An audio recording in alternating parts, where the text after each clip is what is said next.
Hello all. Darius Blanchett. Hello, David. Yeah. Grade 3. Well, I just sent her a text. It's not creepy at So all. it's a student? Yeah. So why Asking would for that, pictures, and we were sending pictures. why would that come up on my? It's probably in the She would have a generator. Yeah, there's David. HCD email. Yeah, she does. So then everybody will come up, like if you put Heather, All the headers. email me, all the Heathers will show up. In the whole division, division? yeah. Why did David, can you hear us? Yeah, it's somebody's cell phone, but if you don't watch, yeah, I've sent this to people. Can you hear us, If David? you're not the right one, keep busy. There Oh, yeah, cool, perfect. mystery solved? you go. Okay, we are going to get started here and call this to order, and we'll start with the prayer. And Heather, you're starting with it? Yes. Join me in the name of the Father, and the Son, and the Holy Spirit. Amen. A reading from the Acts of the Apostles. In those days, a great number who believed turned to the Lord. The news about them reached the ears of the church in Jerusalem, and they sent Barnabas to go to Antioch. When he arrived and saw the grace of God, he rejoiced and encouraged them all to remain faithful to the Lord in firmness of heart. For he was a good man, filled with the Holy Spirit and faith. And a large number of people was added to the Lord.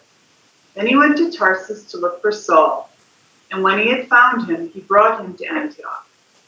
For a whole year they met with the church and taught a large number of people, and it was in Antioch that the disciples were first called Christians. Now there were in the church at Antioch prophets and teachers: Barnabas, Simeon, who was called Niger, Lucius of Cyrene, Manaen, who was a close friend of Herod the Tetrarch, and Saul.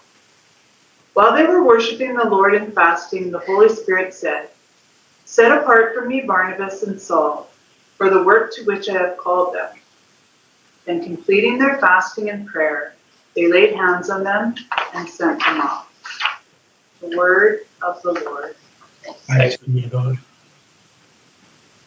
The response is, the Lord has revealed to the nations his saving power. The Lord Has revealed to the nations his saving power. Sing to the Lord a new song, for he has done wondrous deeds.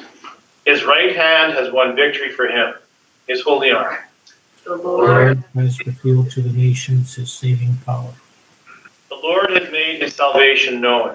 In the sight of the nations he has revealed his justice. He has remembered his kindness and his faithfulness toward the house of Israel.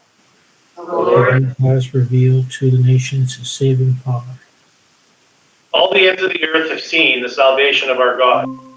Sing joyfully to the Lord, all you lands. Break into song, sing praise. The Lord has revealed to the nations his saving power. Sing praise to the Lord with the harp and the melodious song, trumpets and the sound of the horn. Sing joyfully before the King, the Lord. The The Lord Lord has revealed to the nations his saving power. A reading from the Holy Gospel according to Matthew. Glory be to the Lord. Jesus said to his disciples, "You are the salt of the earth. But if salt loses its taste, with what can it be seasoned? It is no longer good for anything, but to be thrown out and trampled underfoot. You are the light of the world. A city set on a mountain cannot be hidden. Nor do you light a lamp and then put it under a bushel basket. It is set on a lampstand, where it gives light to all the house. Just so, your light must shine before others, that they may see your good deeds and glorify your heavenly Father." The Gospel of the Lord. Praise to you, Lord Jesus Christ. The opening prayer. Lord God, as we listen to your Son's Sermon on the Mount, we pray that the seed of his word may find good soil to grow and flourish. Help us welcome your word, die to ourselves, and bear fruit for your kingdom. Salt of the earth. After announcing to his disciples the paths that lead to happiness and blessing in the new covenant, Jesus speaks about his disciples' calling and mission. If the disciples live the Beatitudes, they will be the salt of the earth. What does this mean? In the ancient world, salt was used not only to season, but also to preserve food. The fish from the Sea of Galilee, for example, was dried and salted in Magdala and could be transported to faraway places like Rome without spoiling. By calling his disciples the salt of the earth, Jesus indicates that his disciples are to season and add flavor to the world and preserve the peace of the new covenant on the earth. One day, like the salted fish from Magdala, Jesus' disciples will be sent from Jerusalem and Galilee to the ends of the earth with the gospel of salvation. If they lose their saltiness, however, they will be worthless and unable to extend the gospel throughout the world. There is also a deeper meaning concerning salt. Salt was also used to season the grain or bread offerings in the temple. The salt added to the offering signified the covenant meal between God and the offerer. As the salt of the earth, Jesus' disciples are to be the salt that seasons the world, so that the world can be offered to God as a pleasing sacrifice. If, however, they break the covenant and lose their saltiness, then Jesus' disciples will be unable to sanctify the world and bring it to God as an offering in the new covenant. Light of the world. If Jesus' disciples live the Beatitudes, then they will not only be salt of the earth, but they will also be light of the world. This echoes the original vocation of Israel to be the light to the Gentile nations. The images of salt, light, and the city set on the mountain all refer to the temple in Jerusalem. Salt seasoned the sacrifices in the temple, the 7 lamps of the menorah lit the sanctuary, and Jerusalem is the city set on Mount Zion. Like salt sent out into the world from Galilee, olive oil used in lamps was also sent out into the world from Galilee. Jesus' disciples will season the world and transform it into a pleasing sacrifice. They will bring the light of the gospel to the ends of the earth and overcome the darkness and ignorance caused by sin. The first reading was chosen for the memorial of St. Barnabas. His real name was Barnabas, and his nickname was his nickname. He was from the tribe of Levi and was a native of Cyprus. His nickname was given to him by the apostles, means son of encouragement or consolation or comfort. The Greek word was used to translate the Aramaic, which means parasite. This latter title is for the Holy Spirit and means advocate, consoler, intercessor, and counselor. Barnabas will live up to the meaning of his name when he encourages Jerusalem Christians to welcome their former persecutors, Paul, and later when he enlists Paul to help him nurture the first community comprised of both Jews and Gentiles in Antioch. Barnabas and Paul brought famine relief collection from Antioch to the church in Jerusalem. They were also commissioned by the church in Antioch to go on their first missionary journey throughout the southern Asia Minor. They worked together up to the council in Jerusalem in AD 49.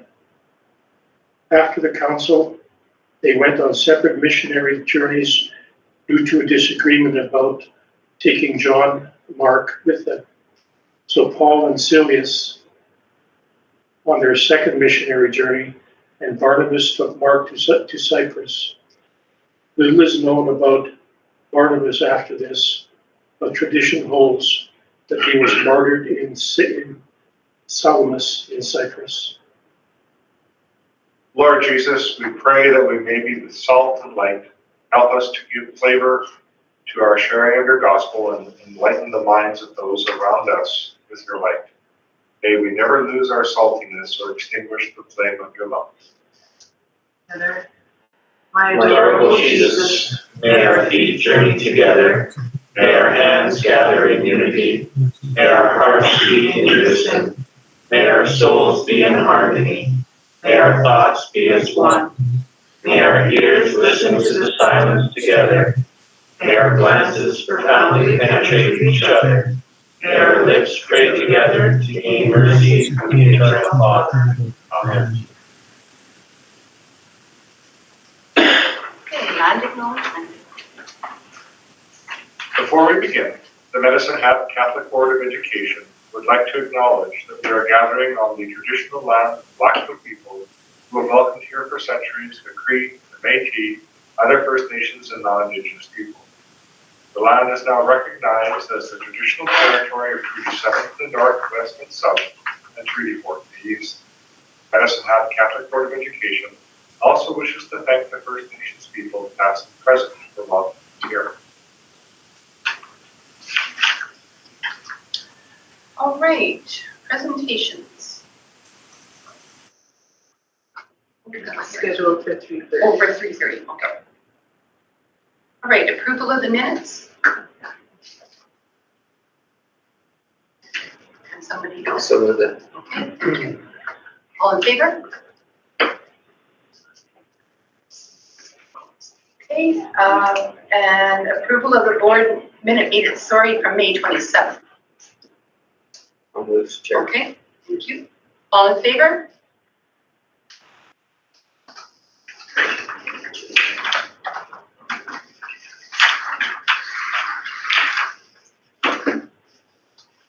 And approval of the agenda. Are there any errors or additions?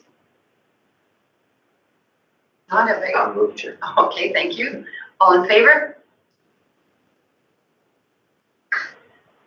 All right, board communications and Catholic education, 8.1. Robert's not here. I read through his report, though it looks like they're gearing up for lots of good stuff for next year, so that's great. Did anybody have any comments or? And we'll go on to 8.2, Heather's report, religious education. So I'm happy to answer any questions. When I was reading through that, the guy from Saskatoon, I can remember his name, Colin, he's coming 3 times next year, is that correct? We're looking at 2, Or 2? but that DJ and I would do the other 2, so kind of as a transition. And then I saw the high school was on there, or the older kids. Mm-hmm. Is that new this year? No, they've been doing that They've been this doing year. Yeah, with the I didn't realize that. grade 9 students. Okay, So the first year everybody came all together, but then it seemed like it was better to split. Just with the age groups. So the grade 9s were meeting with the McCoy kids, and it's nice kind of transition to. No, I was glad to see that. Any other questions or comments? It's like a full year next year. Okay, board work plan. Mr. Gill. Sure, I just wanted to provide to the board a staffing update to where we are right now in our staffing process. Currently, we have hired 15 staff members for next school year. We just recently had another 3 positions that closed last week Friday. We'll be doing interviewing beginning tomorrow morning for those positions, and we should have them fully staffed by the end of the week. That should conclude the majority of our hiring unless some things change. Things seem to always change, and that's fine. We'll be ready to deal with that. I'm very happy to report we've had very good competitions with lots of applicants. I think we were out very early with our postings. Some of our positions had upwards of 35 candidates applying for a single position, so it's very encouraging, and I'm very impressed with the quality of staff members that we have been able to attract this school year. At the last committee of the whole meeting, there was a request to have a look at what the school classrooms were going to look like throughout the jurisdiction. So I've attached a spreadsheet for your review. You can have a look and see where is the dispersion of students and where are there maybe some potential hotspots out there that we can address later on. Okay, any questions? Go ahead, David. Thank you, Madam Chair, and thank you to Mr. Gale for doing this. I want to say that I, as a trustee, appreciate the fact that we've been out early hiring.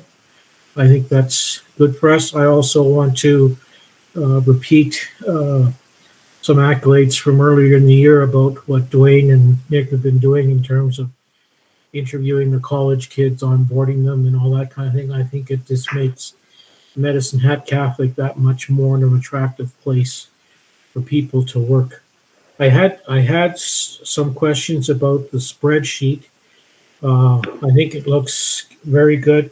The one hotspot that I'm seeing is at St. Michael's, the two splits. There's a 4-5 split with 31 kids, and there's a 5-6 split with 31 kids. And then I had a question at St. Mary's.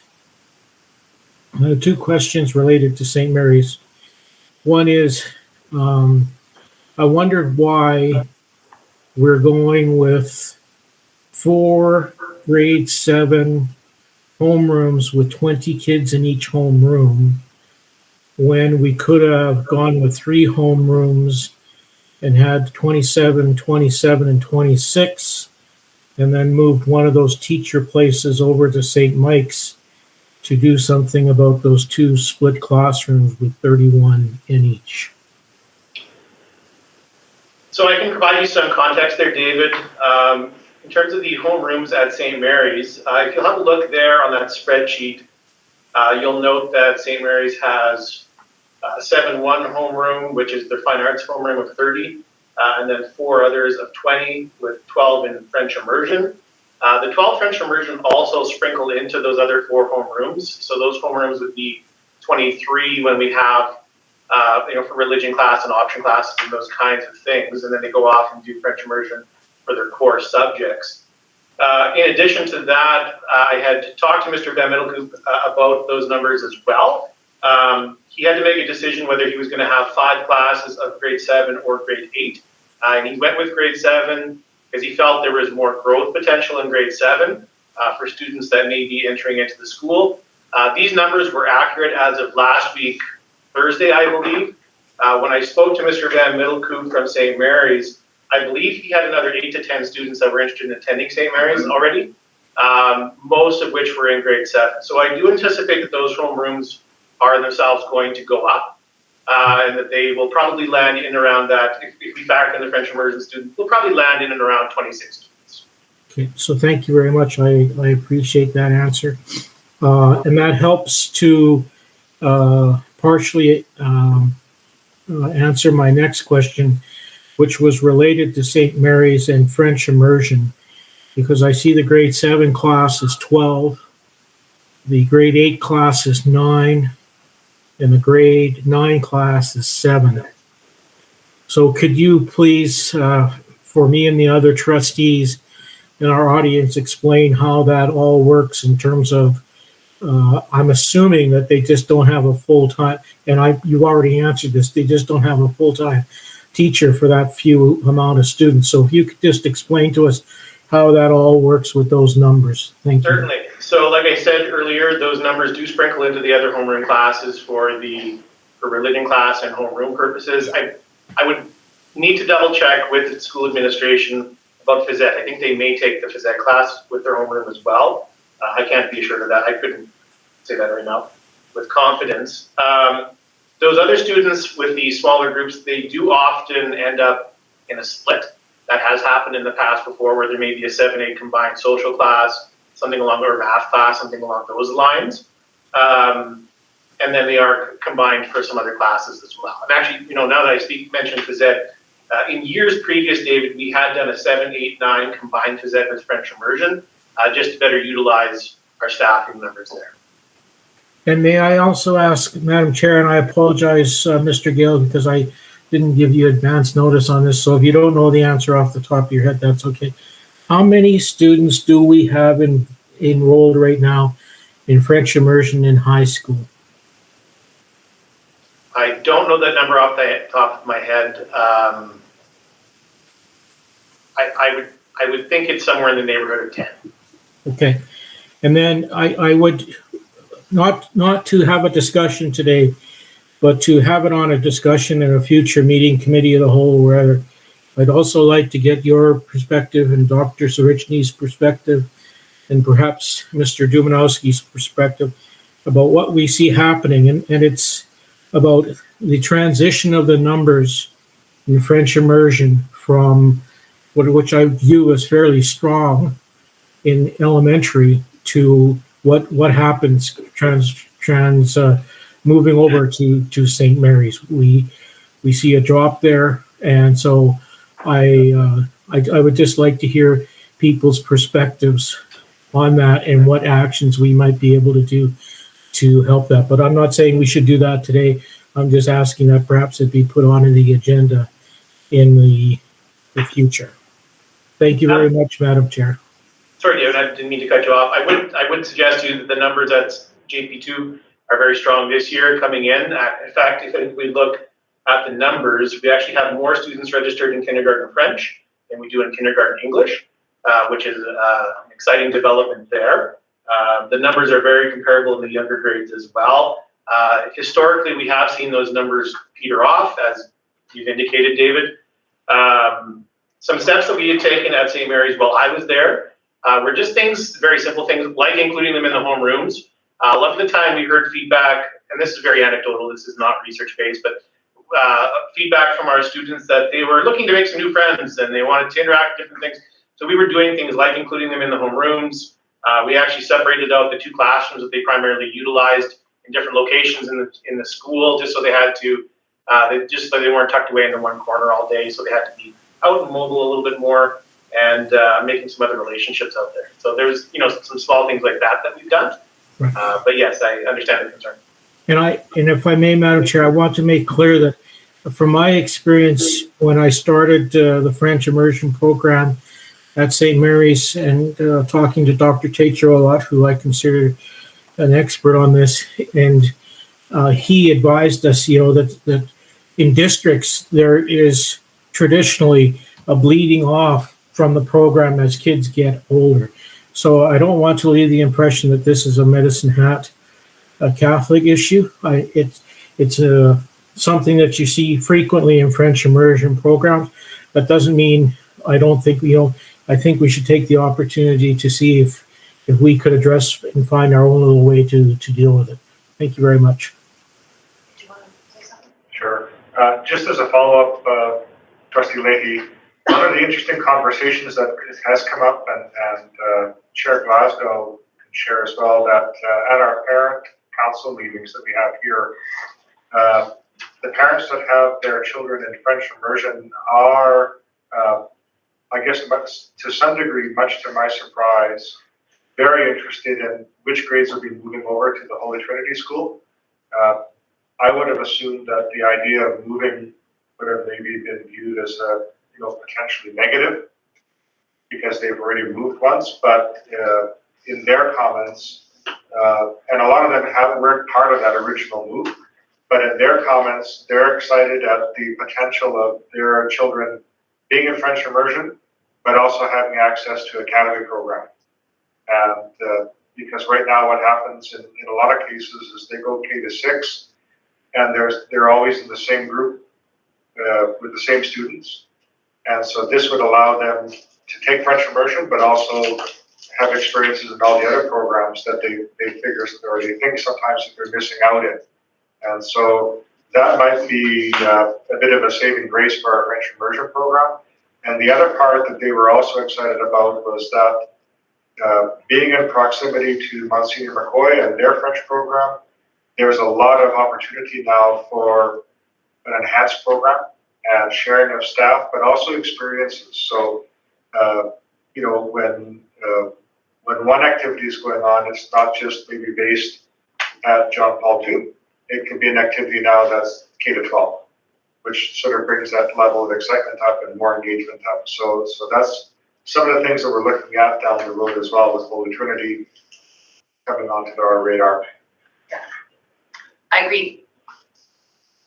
the numbers are inaccurate by one because my son just switched to French today. So grade 1 English at JP2 is down 1 and French is up, so they're even 20 and 20. As of today. Thank you. The numbers are very fluid throughout the division, as highlighted No, by. I'm just teasing, but it's a feather in the cap for French because he just decided, being exposed to the language, that he wanted to switch. It was not motivated by us at all. It was just being exposed to French and the dual track. So, Well, I think if we can ever get that K-12 program going up there on Coast Nights, I think that would be huge, huge. It'll save it. Any other comments to Mr. Gale on the staffing? I just wanted to ask, are these temporary positions or are they positions? Or is it? There's a variety of things that are out there. Right now, these would have been probationary and temporary positions that were posted. Nothing under the intern category. I just wondered how many teachers were leaving and how many. Yeah, so we had two retirements, as you would be aware of. I do have a tally elsewhere, but I believe we've got 4 other resignations and then several other leaves that were extended or that are new this year, that are temporary leaves. Then we had some positions that were interim this year that then rolled into a probationary contract this year. So there are a number of different scenarios there. Okay, any other questions or comments? Thank you. Thanks, Nick, for all your hard work there. All right, information items, strategic priorities. With that thing just went. So we got there. Great. Thank you, Chair. So the priorities update is attached. Of course, this is our standing item that's reported on every meeting. So I'm most certainly prepared to answer any questions or any of the other folks that are here that are attached to the report. Additionally, in the fall, so most likely at the September meeting, we'll have a presentation on sort of where we ended up by the end of the year, completion, and that'll help set the stage for the new priorities and more specifically the goals that we've identified for 2024 and 2025. Okay. Any questions? All right, outdoor activities administration. Thank you, Chair. So attached is our newly minted outdoor activities admin procedure. And so this encompasses the weather alerts for air quality restrictions, as well as it sets the thresholds for temperature restrictions for outside activities and off-site activities, so field trips. And so we had a committee of administrators, some coaches, and some senior administrators meet on a number of different occasions to review current APs in the province and then determine the thresholds. And we actually had fairly robust conversations with the group in terms of where those numbers should be. And so we've settled on outdoor breaks. So essentially recess would be when temperatures reach minus 22 degrees Celsius or colder, including the wind chill factor, then students would be kept inside for recess or lunch breaks, with the exception of the schools that have the Polar Bear Club, which, as you're all aware, that was cool. yeah, where kids can come if they have the appropriate clothing. I did remind people that being from the People's Republic of Manitoba, minus 22 is a nice day for us, and so our thresholds are set a bit higher. Anybody in here that would know Jim Schmidt would be the president.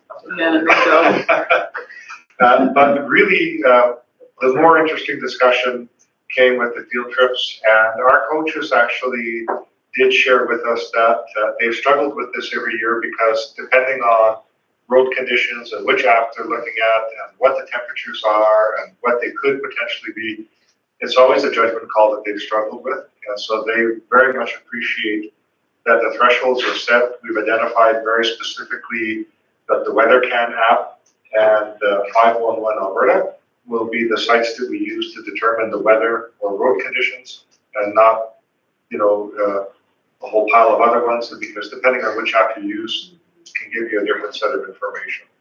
And so the thresholds are there. We also have the contingency plan, that if they travel somewhere and they have to stay for an extra night, that they build that into the planning so that, if they need to spend another night in a hotel, that the costs can be covered there, not be in a panic.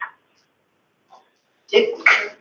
Thanks, Chair. How much discretion do the local administration have with this? I appreciate the fact that we've set some things, some parameters for things, but having lived in this climate for a long time, minus 22 with no wind and the sun shining is a much different case than minus 22 with overcast and wind blowing.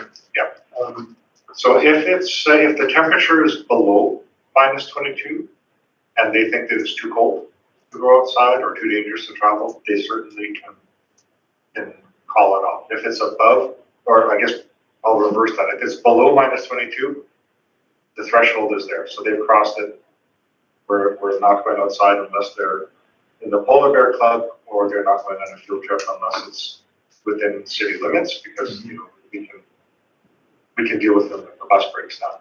If it's minus 18, but it's windy and there's a blizzard, and they decide that they don't want to send students outside, that's perfectly fine. So if they're below the threshold and they want to make a call, they're more than welcome to. But once they've surpassed the threshold, the decision is made for them. Good, thank you. And that was at the request of coaches and principals. They've been looking forward to this because every year, we're debating whether or not the weather's going to be great or whether the highways are bad up until Suffield, but after that they're okay. Now it's the call is made. The call is made. Okay, any other questions or comments? Thank you for that, Dwayne. Cost of carbon tax. Thank you, Chair. So we had a bit of a discussion during our budget discussion at our last meeting, but I did want to share the report just to give trustees a very specific idea of the amount of money that our small division is spending on carbon tax. And so over the last 5 years, we've spent just on basic items that we know about, so essentially utilities, $236,000. If you extrapolate that out to division like one of the metro boards, it would be in the millions of dollars a year. And I think it's important to highlight just because we don't qualify for the rebate. So while we may pay the carbon tax, but because we don't qualify for the rebate, this is money that is unaccounted for essentially in our budget, and yet could make a significant difference. In this case, $50,000 a year would essentially be an education assistant in a bit, or half a teacher that would be added to our budget. And it doesn't include all the other items that we purchased that we're paying, or that the carbon tax is incorporated into as well. So I would hazard to guess, be closer to the $100,000 mark by the time we take into account all of those areas. Provincially, it would be, I've heard some numbers that it's over $100 million. That just gets ripped out of that education budget for no particularly good reason or appropriate reason. And so we did want to take a minute just to show you what we're spending on the carbon tax and the impact that it has on education. I really appreciate these numbers here, and I think we should write our MP and just say, like, why are we taking tax dollars to pay taxes? And that's the most distressing part, because in our case, we're paying a tax on money that's taxed, because we're funded in its entirety from the provincial government. So we're funded through tax dollars, and then those tax dollars are being involved once again. So it really is, in my opinion, unacceptable. Thanks, Madam Chair. Just, I guess a comment that came from the zone meeting a couple of weeks ago. President Maryland and Vivian made a trip to Ottawa and met with a number of MPs there. And one of the things that they discussed, and there were several, I didn't realize there were that many federal things that swap over into education. But one of the things that they did talk about was the carbon tax and how it affects school boards, and the fact that we don't have any refund on those. So I just want to point out that there is work being done on that, but so far there hasn't been any fruit from that discussion. Any other comments? Questions? Well, thanks for this. This is good information for us to know that. Further to your comment about targeting our MP, I don't think that's a bad idea. I think we will. Just with these numbers. Yeah. That's all we have to tell them. I think this is our tax dollars from Alberta paying a tax to the bottom. Stephen? I agree with your suggestion, Madam Chair, and with Mr. Mastel. And may I also suggest that when we write our MP, we CC it to the federal minister they usually appoint a federal minister with responsibilities for a province. So we either CC it to that individual or whatever. I think the Liberals have one MP in Edmonton, just so that just recognizing that I'm sure our MP will be very supportive, but we also make sure that this communication gets right to government members as well. Thank you very much. Should we CC it to our MLAs? I think that would be a good idea too. Trustee Leahy, who was the first minister that you recommended? I'm sorry, Dr. Zurchny, off the top of my head, I don't know who that is, but I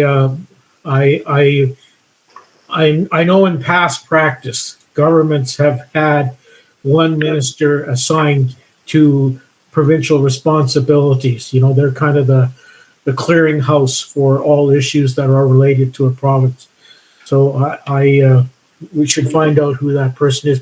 I'm sure our MP would know who that is. We could contact Glenn Motz's office and he'd know that. Or they'd know that.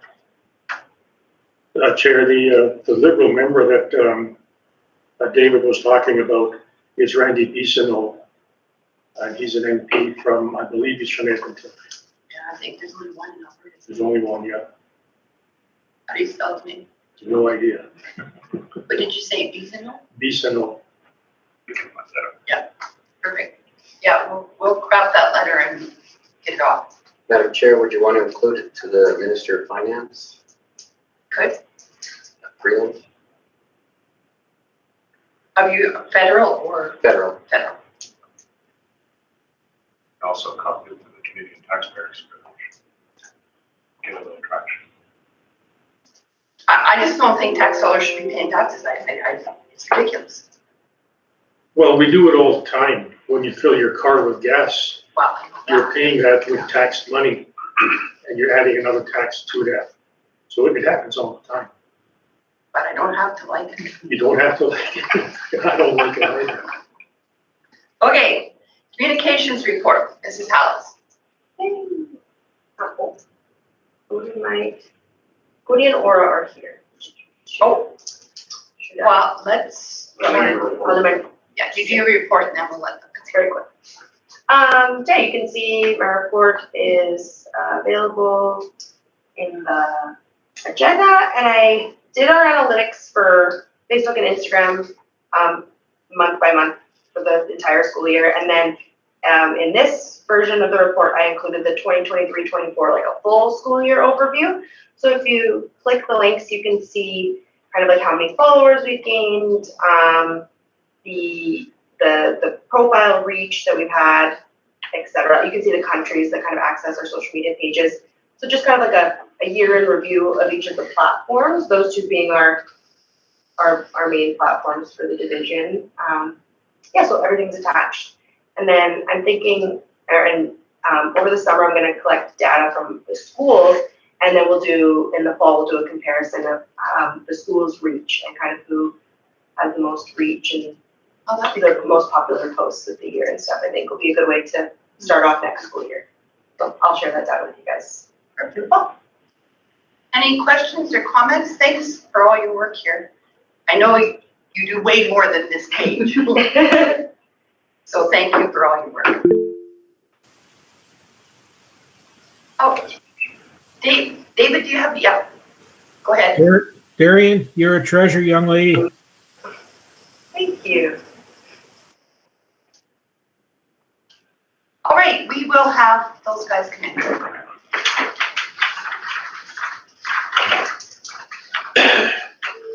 what they're doing. Rapid response.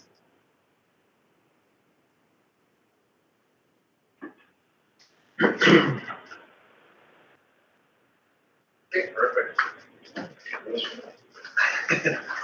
Hello. Hi, How's it going? good. Good. We don't have a whole lot of people here today. Hey, I'm okay with that. That's all right. So at our last collaborative response meeting with Curtis Houston, each school had to give a little presentation about where they are and how they've come through the year. And I sat in on Cody's and it's excellent. So I said, hey, would you mind sharing? Because on the strategic priorities, I know I update you guys that we're doing this thing called collaborative response, but what does that look like in a school? How does it impact classrooms and teachers? So I think that's what Cody and Aura can share about how it's impacting. Oh, I'm just here as the supportive quality. I know. So, No, but I really Cody and- appreciate this because lots of times I look at it, wait, What is that? Exactly. So here's what it is. totally honest. Thanks, Cody. No worries. And Aura. Supportive quality. So, if you don't know who I am, I'm Cody Young. I'm the vice principal at Mother Teresa School. This year we incorporated collaborative response shortly before Christmas break to kind of get our feet wet, build an understanding of what collaborative response is, and then try to gain a common understanding. So if you're kind of, what is this collaborative response? Basically, it's a framework designed to support academic and behavioral needs of students throughout your school. It's a systematic approach, so it's not just a willy-nilly, you know what, today I think we'll do a meeting, and then I think we'll talk about it next week.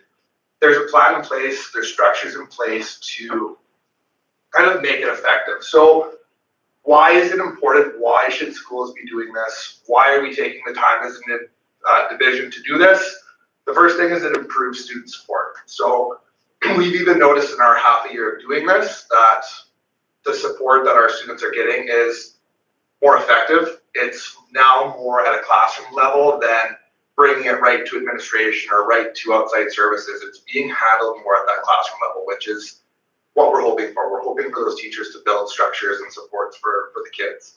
The second reason is it enhances collaboration amongst our staff, our educators, our EAs. In order for this to work, there has to be a buy-in. There has to be a willingness to have these conversations. There has to be a willingness to work together to make this work. The third part, use data-informed decision-making. That's going to be something I'll talk a little bit later on about. One of our goals for next year is really using data, whether it's data about what they're doing academically, data on attendance, data on behavior. Any kind of data can drive and help make impacts throughout our building.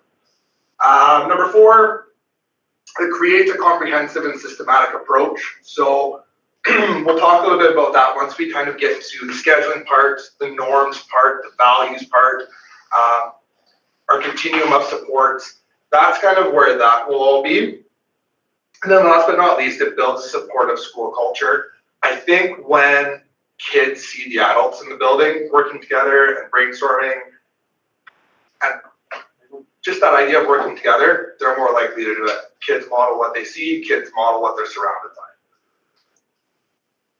So what did this look like in our school? So when we implemented this, the very beginning of December, I kind of went, holy cow, how are we going to get this off the ground? How am I going to get everyone to buy into this? It's just, I don't want this to be another thing. So we started with a really, really slow implementation. It was important to me before doing any kind of meetings, before any of this stuff, is that we had a common understanding. We had a common understanding of the reason we're doing this. We had a common understanding of important vocabulary, phrases throughout this framework. And then kind of the most important part that we're focusing on this year was the idea of the collaborative team meetings. Why are we having these meetings? Why are these different than every other meeting we do? So we took the first kind of section of the rounds, and we'll talk about that, to discuss these things, to talk about the meetings, to break down parts of the meetings. Why are these meetings important? After we did that, we talked about creating values and norms. So this is kind of where the staff really kind of started the collaboration already, telling me kind of what was important to them, what they hope to get out of this, what can we do together that kind of helps create impacts with our students? How are we making bigger impacts in the classroom for our kids? And then creating a schedule. I think we all are busy people, and we know that if it's not in our calendars or in our schedule, it's probably not going to happen. So creating a schedule, holding people accountable was really, really important. And then having that idea within the schedule of how can we support one another while we're supporting our students. So kind of few key pieces with the implementation, just making sure there was a general understanding of what was going on. So it might be kind of hard to see this, but this is kind of the schedule breakdown of how we did it at Mother Teresa this year. So just kind of a little bit of background. Anytime you have a collaborative team meeting, you want to follow those meetings up with collaboration time. So this can be collaboration. This should be collaboration time with people who were in that same meeting, who are looking to find solutions to the issues that were discussed in that meeting. So our first round, it was broken into 4 rounds. Our first round, kind of like I talked about, was creating norms and values, going through the CTM structure kind of in that first section. And then we got into our first collaborative team meeting, and I'm not going to lie to you, it was a bit of a mess. In 30 minutes, I tried going through 3 teachers' key issues, brainstorming, coming up with solutions, and giving resources. I think we all left that meeting going, what just happened, and was this meaningful at all? It wasn't until the next round when I talked to Curtis about, hey, how can I make this more meaningful? He said, you know what, he goes, just let's go with 1 key issue instead of trying to solve all 3, and that made a huge difference. Something I found super valuable within this was the observation piece. This piece allowed teachers within our building to go observe other teachers in our building. So if I'm a teacher and I'm struggling with my classroom management, and I know Heather's really good at classroom management, I'm going to set something up where I can go watch her. Or if I know that, my mathematics instruction is tough right now, I'm not getting through to some of my more targeted students, but I know he was really good at teaching math that way, I'm going to go watch that. So it allows people to kind of go watch other people within the building on what they may need support with. How do you give time for It's built into our schedule. that? Okay. So Aura's kind of a scheduling genius with that stuff, and she's made it work really well to allow us to do that. So so it's broken into 4 rounds. Within each round, there's 1 collaborative team meeting, 3 collaboration times. So these are the times that are set aside to come up with those solutions to the key issues of that meeting. And then there's 1 observation. So we kind of talk about that within the meeting of, what are we wanting to observe? What are we hoping to get out of this? What are the reasons we're going to watch this teacher? Our norms and values. So these were sent in a survey link to all of our teachers, and it was actually voted upon. There was a few that everybody kind of held close to their heart that were like the same amount. So I had to get creative and kind of combine them together. So the first one, just the idea of proactively seeking out effective supports to ensure success for our students. Celebrating successes and accomplishments. It's really easy to focus on the negative stuff. We need to focus on the successes. We need to celebrate those things with some of our kiddos. The third one, we will come to meetings prepared, on time and fully prepared to engage in the process. Kind of where our meeting is, it's right after lunch. So this is one I feel like we're still working on. Sorry, I was on supervision. I had to deal with 2 kids on the playground. It's a work in progress. Things happen. The last one, we'll maintain a positive tone while listening respectfully and considering matters from different perspectives. And we've seen a lot of different perspectives in our meetings. Those meetings at the beginning were kind of just everyone, oh yeah, sounds good, sounds good, sounds good. And by the time we got to our last one, there was a lot of different perspectives, which is always good.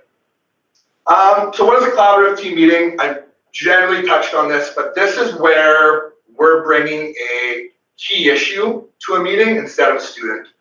We've all gone down the rabbit hole of talking about that one kid who gives us gray hair, who doesn't listen, isn't finding success in anything, and it's really easy to get lost in that conversation. These meetings and the way we've structured it in our school is we don't even talk about the kid until the very end of the meeting. We talk about the key issue, we talk about why this is an issue in our class, we talk about how are we going to fix this problem, what are resources, how can we come together to support one another within these issues. So a couple that we've talked about that we've had really good success with, who are students in our classrooms who are seeking or needing adult connections. We all seen those kids who kind of just wander around the school, they need those connections. A lot of good stuff came out of that. That was the first meeting where we just ran with one key issue and not three and tried to solve all three in 30 minutes.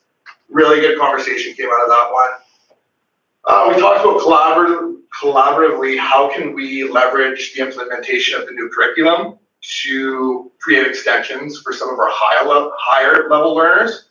We talk a lot about those really low learners, those kids in the red. We talk a lot about those ones in the middle. How do we get them to the green? How do we get them to be successful?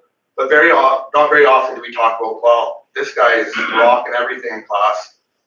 How do I keep him engaged? How do I keep him challenged?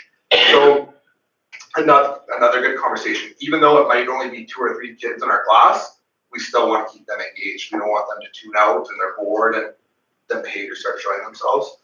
And then the last one, how are we using our collaborative times to help support student transitions? How are we getting ready for those academic struggles next year? How are we getting ready for some of the behavioral concerns that we know are coming to us next year?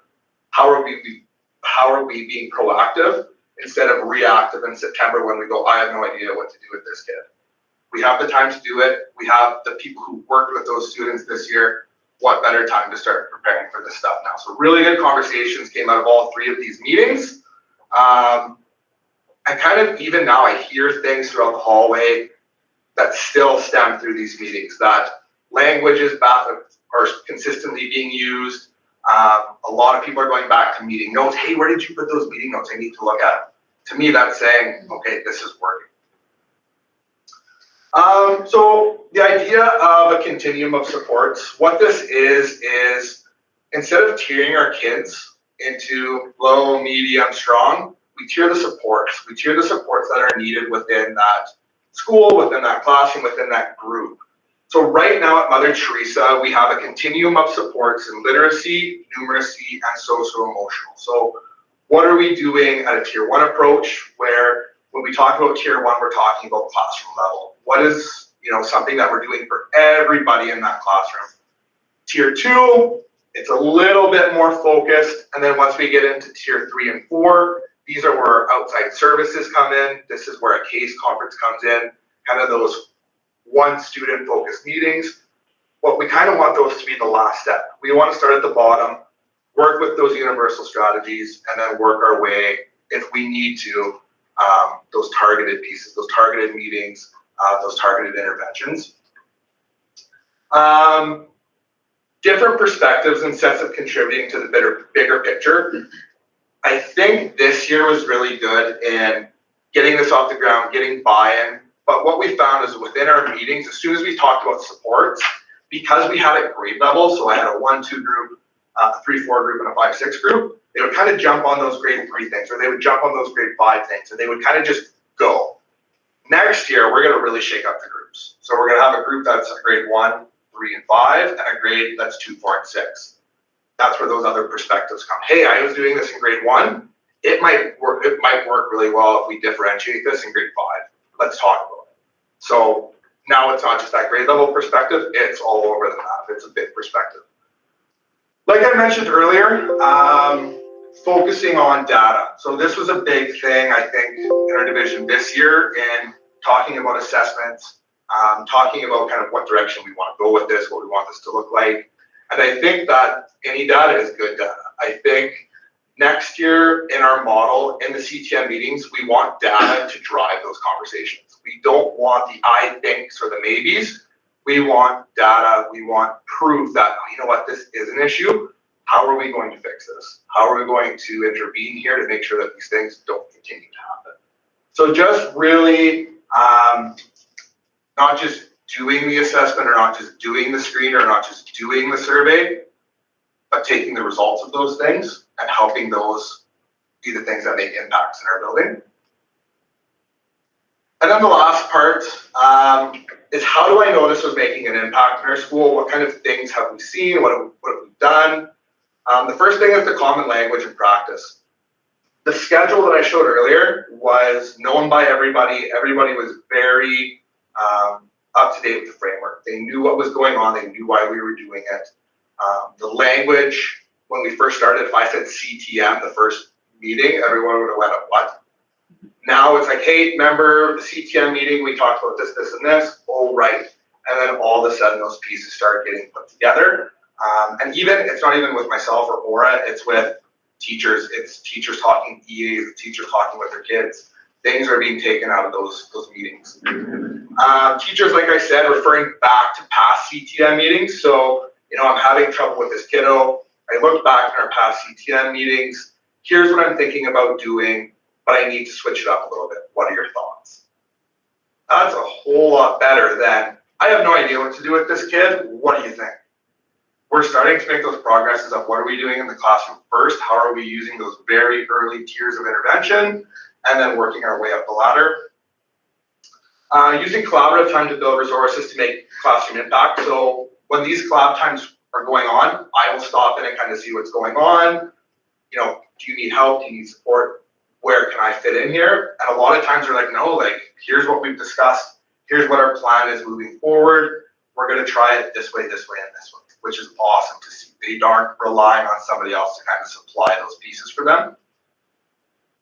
Teachers bringing forth ideas or concepts for CTM-based meetings. So based on a 30-minute model, it was a lot of me going to talk to teachers. So if I know I've got, you know, my first group of the week is my 1-2 group, the prior week I'm going to each teacher in that group saying, hey, like, where are we feeling a disconnect here? Where are we struggling?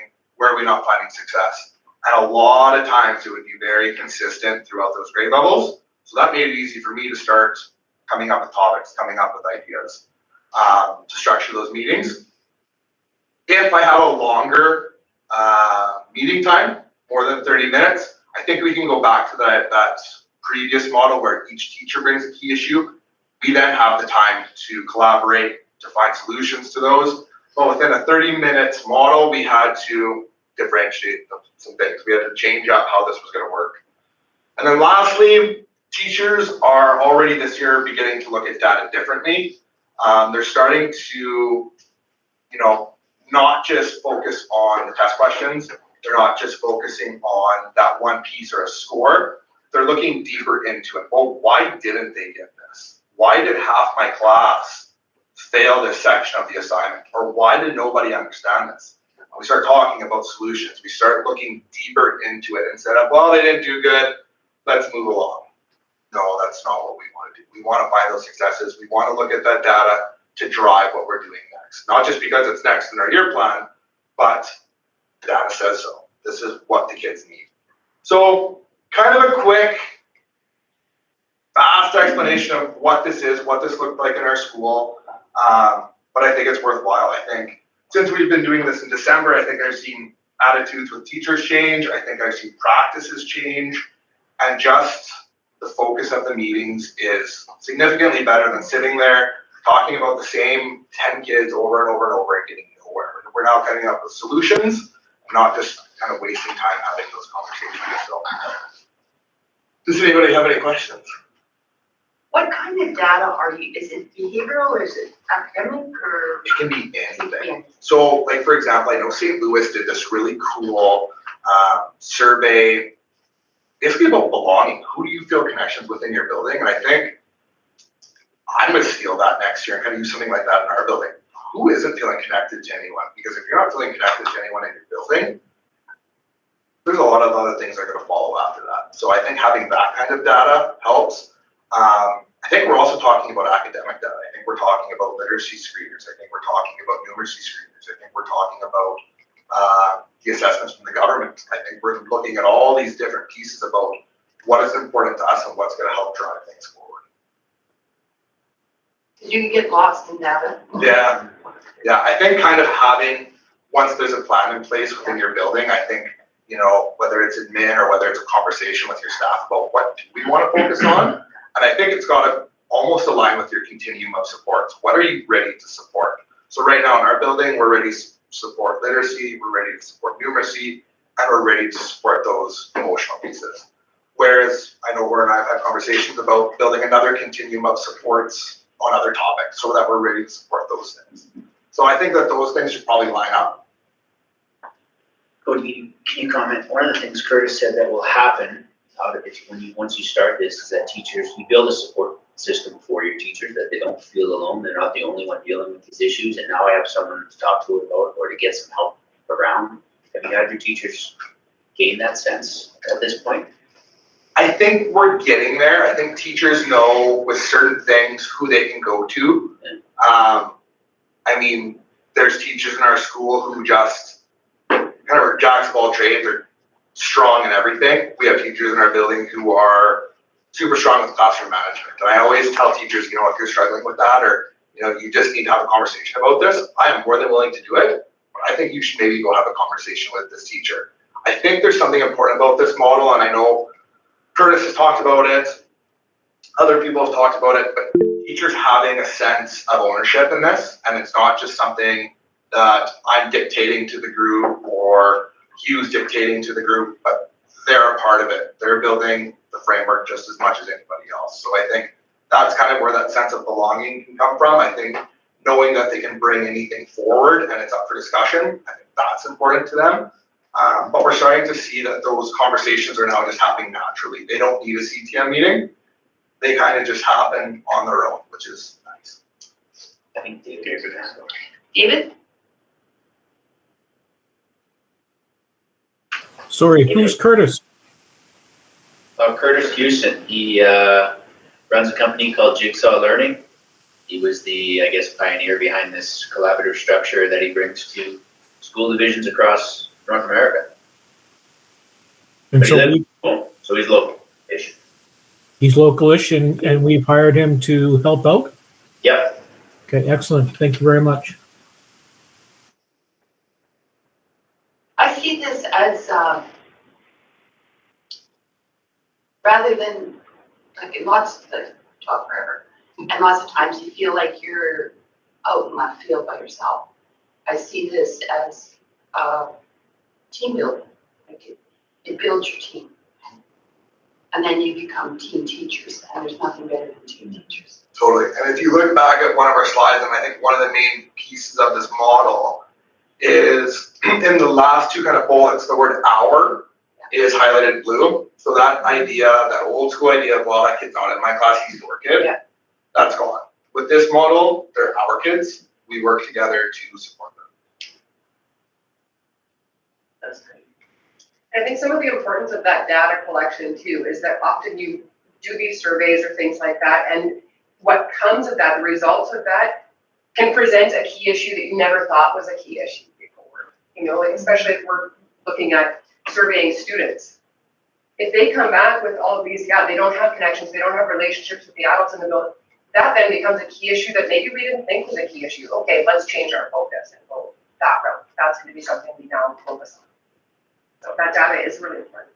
How much parent involvement is from parent in this yet, or probably So not? within the framework itself, I don't think there's a direct part for parents, but the whole bit is that with teachers collaborating, when we're finding solutions or we're finding things that are working, these things are being communicated with parents. And you know what? We tried something really new with Johnny today, and it worked awesome. Here's what we did. Here's what it looked like. You should give this a try.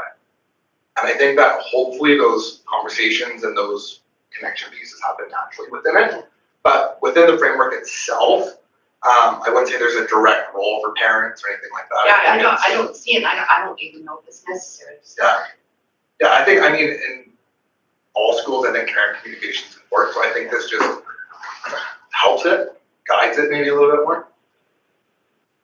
Curtis will be supporting our admin team again next year. He'll be coming down 4 times throughout the year. And he'll also be supporting senior administration around this model as well. Awesome. Well, thanks for listening to me. Thank you, that's good. And Nora. No, Nora. Well, you brought it. Go buy him a coffee. Too hot out there for coffee. Good night. See you later, thank you. See you guys, thank you. Well, that was very good. I'm glad we had that, because I've seen that collaborative response a million times and just kind of, Okay, where are we here? 11.1, St. Pat's School Budget Adjustment. Chair. Principal of St. Patrick's Schools requesting the use of $33,600 from the school community operating surplus or their reserve, and this will be used to cover the replacement of the audio amplifiers in 21 teacher classrooms, as many of the devices are no longer working. This was a school purchase system to meet a school need, and typically these costs are reabsorbed by the school as their technology wears out. So there is a recommended motion for trustees, be it resolved that the Board of Trustees for the Medicine Hat Catholic Board of Education approve the increase in the St. Patrick's budget by $32,600 from the St. Patrick's School of Community operating surplus. Tell me again what that's for. Essentially what it is microphones that teachers wear around on their body, and then when they speak, there's speakers that amplify the sound so that the In the students, classroom. yeah, the students can just hear better. And actually the systems work very well. They use them in conferences a lot now, just to amplify the voice. It's better than just a microphone system. It evens it out completely. This started at St. Pat's when I was there and I had surgery, and because I only have one vocal cord now, and I can't project my voice. And so it allows you to do that with just talking like this. And it'll save teachers' voices. They're wonderful things. They're really, really good things. And it does help with students that are hard of hearing or just in Yeah. general, it just improves the sound quality. In the past, if a student had a hearing disability or anything like that, we would purchase these, so they were really one-offs. But now I think it's more common teacher practice to use them. And the kids, if I started to talk without it on, the kids would say, "Put your mic on." Like they knew, so I'm totally in favor of this, but it's, Just gotta remember to turn it off. yeah, When well, you're in the hallway. and that's true. Because sometimes I'd be in the hallway and I could hear them, and I'd say something to them, but it would come over because it comes in your classrooms, and they, where's she? But yeah, you want to turn it off before you say something you shouldn't say. Anyway, I think every teacher should have this too. It just is a really good thing. Is that common in every classroom, Yes, now it is. in every school? I don't think we have it at every school, but St. Pat's, it's in every classroom now. I'm sure I will move that. Thanks. Any questions? Comments? All in favor? Passed. Take care of what? And that just, they're all already budgeted anyway, so they're surplus, right? So all right, committee reports. ATA negotiations, Mr. Mastel, anything? I have nothing to report. QP, the Deacon Robert isn't here. Teacher Board Advisory, was there anything, Mr. Kinch? Yes, Chair. At our last meeting, we had, I think, a couple notes from teachers who attended SPICE, and one teacher made a presentation, and it was very much appreciated that the Ed Foundation had provided some funds for that, and so they were very gracious in their thanks. Also, ongoing plans for fundraising for the fall, looking at the potential of a steak night, similar to what the college had done previously. And Is that where they just sell tickets?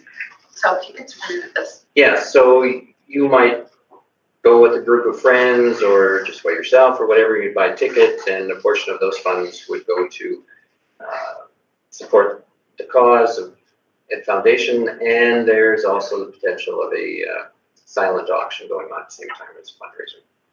So is everybody go that same night, or you buy tickets, you can go whenever? It's a single night, Okay, and it's over the course of I think a couple of hours or so. You can come in, and then whatever door prizes there were going to be would be awarded later on in the evening. Yes. This is part of your foundation report Yes. from the TBE. what? The teacher board advisory. Oh, I thought she said Oh. foundation. No, Oh. I, for a second there, I thought, I'm not sure if I was at that meeting, but My apologies. I did say teaching board advisory, but then I started to listen to your statement. Okay. We haven't had a meeting, Okay. so there's no report with regard to that.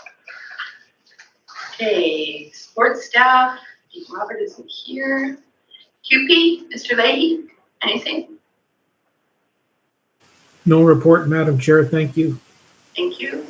Student board advisory, we haven't done that. What? Audit committee, Greg's not here, so. This is going fast. Holy Trinity Academy. Dr. Zrichny. the only thing that we have, of course, is that the 60% drawings were shared out with trustees, and as well as a few of the renderings. So all things are pointing to a very beautiful school that's being developed. And the building committee did meet with the theater representative. I wasn't able to attend that meeting, so I can't share anything. What was discussed there. There was lots discussed, and he, like Mike Walker, is very good at what he does, and he'll have, he talked about what we want and the space we have don't match. So they'll have to do some adjustments and stuff like that, especially with the stage area and stuff like that. David, did you have a question? Comment? No, Madam Chair, you addressed that. I was interested in what Michael's input had been. Thank you very much. It was really good. Dick? Thanks. Just an update. Is there an update as to when it's going to go to tender? September. In September. Yeah, it's still planned for September. Should be awarded late November, early December, and then depending on the weather, shovels will be breaking the grounds. Maybe before the new year. I would say before the new year, but hopefully by February. It would be nice if the weather cooperates.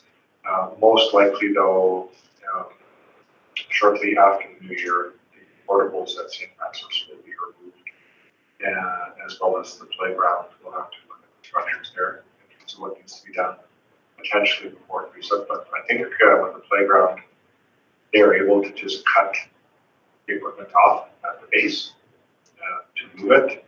And with the old equipment, our intent right now is to store them behind the school in a fenced off area, and then in the spring, once the ground thaws, the pieces that would fit St. Louis, we would move them to St. Louis and add to there, because they don't really have very much equipment there. So we'll be able to repurpose some of the better pieces of equipment that still have some life in them, and add to St. Louis to put around there.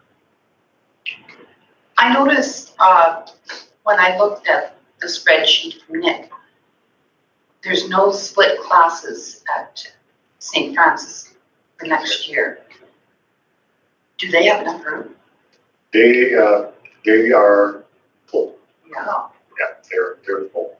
They're going to have a roaming library and a roaming music class in the school because there's nothing dedicated anymore. So I couldn't remember how many classrooms were in the school.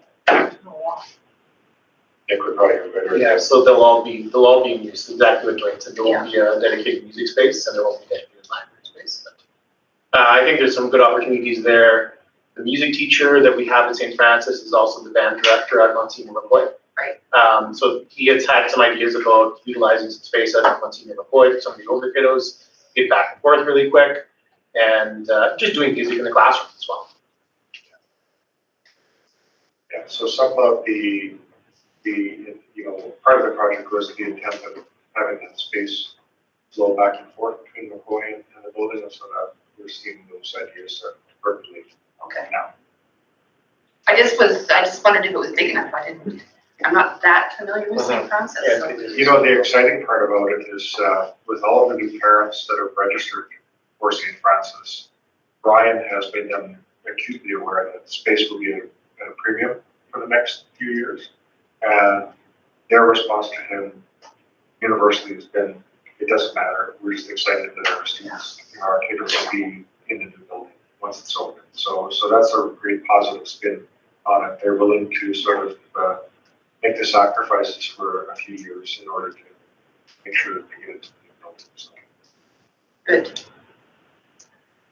All right, any other comments on the Holy Trinity? Well, not the Holy Trinity.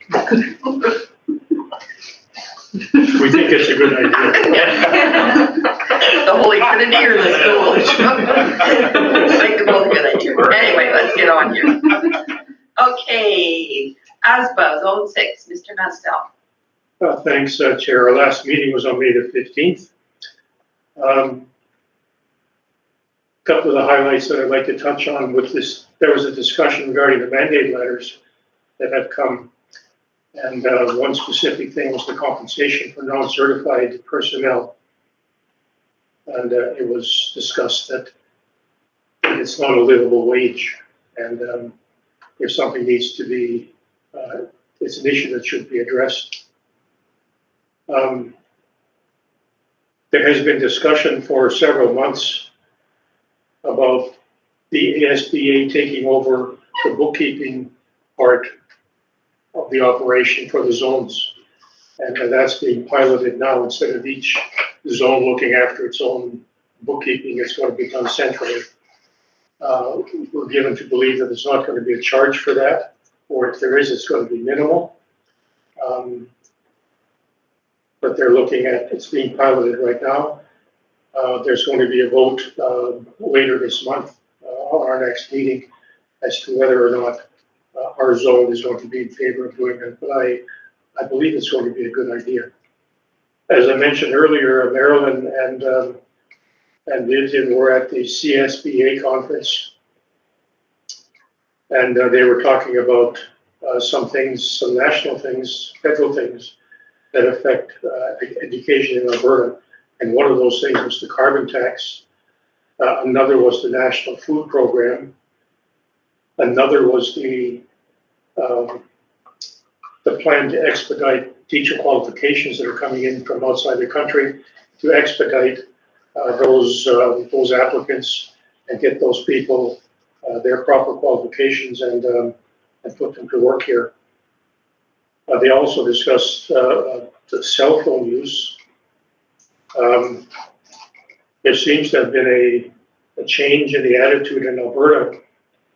Pat Connor, who is the representative from Grasslands, said that they met with the Premier, who was their MLA also, who said that the government wasn't interested in issuing or developing a cell phone plan. Apparently that has changed, and the cell phone legislation could be in force as early as September. So it's moving very quickly. Are you talking about provincial or federal? That's provincial. But it was discussed at the Canadian conference, the Canadian School Boards Association as well. May 13th, there was an ASBA board met with the Rural Caucus.